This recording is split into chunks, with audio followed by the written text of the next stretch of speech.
আজকে আমার আউটফিটটা নিয়ে একটু বলি। দেখো, পাঞ্জাবির সাথে আমি একটা স্নিকার পরেছি। আসসালামু আলাইকুম। আজকে গভর্নমেন্ট হলিডে, চলে আসছি সুন্দর একটা জায়গায়। জায়গাটা খুবই সুন্দর, আজকে ওয়েদারটা খুব সুন্দর, অনেক বাতাস।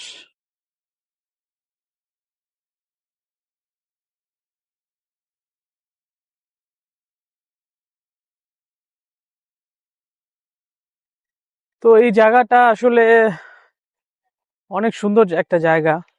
তো এই জায়গাটা আসলে খুবই ভালো লাগে। কোনো রোদ নাই, ক্লান্তি নাই, প্রাকৃতিক সৌন্দর্যে ঘেরা।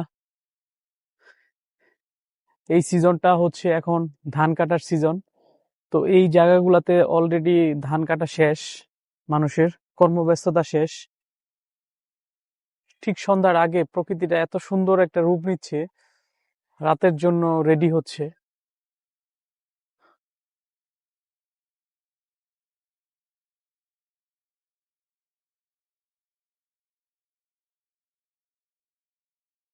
বর্ষার সময় এই জায়গাটা পানি পুরা পরিপূর্ণ থাকে। এখানে আহ মাছ চাষ করা হয় মূলত।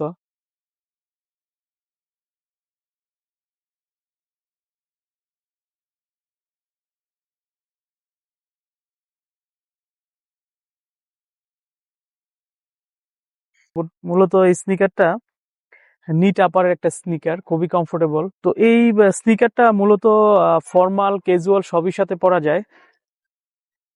তো আমি আজকে পাঞ্জাবির সাথে পরছি। তো এখন পাঞ্জাবির সাথে স্নিকারও যায়। তো এই কালারটা আসলে ব্ল্যাক কালার দেখে আমি পাঞ্জাবির সাথে পরেছি, আবার আউটসোলটা হোয়াইট, আমার পায়জামার সাথে একটা সিমিলার ম্যাচিং হয়েছে। তো উইকেন্ডে নর্মালি চেষ্টা করি আমি পাঞ্জাবি পরার জন্য। তো পাঞ্জাবির সাথে তো সবাই আমরা স্লিপার বা স্লাইড পরি, বাট স্নিকার পরা যায়। আমি খুব কমফোর্ট ফিল করছি মূলত স্নিকারটা পরে। খুবই কমফোর্টেবল একটা স্নিকার, এবং এই স্নিকারটা আসলে ক্যাজুয়াল দুইটার সাথেই যায়। আমি আসলে মাছ ধরতে খুব পছন্দ করি, মানে আহ বড়শি দিয়ে মাছ ধরতে। তো এই জায়গাটা মাছ ধরার জন্য পারফেক্ট একটা জায়গা। যদি এটা আমার প্রজেক্ট হইতো, অবশ্যই এখানে মাছ ধরতে বসতাম। আবার কথা হবে কোনো এক উইকেন্ডে। সে পর্যন্ত ভালো থাকবেন। আসসালামু আলাইকুম।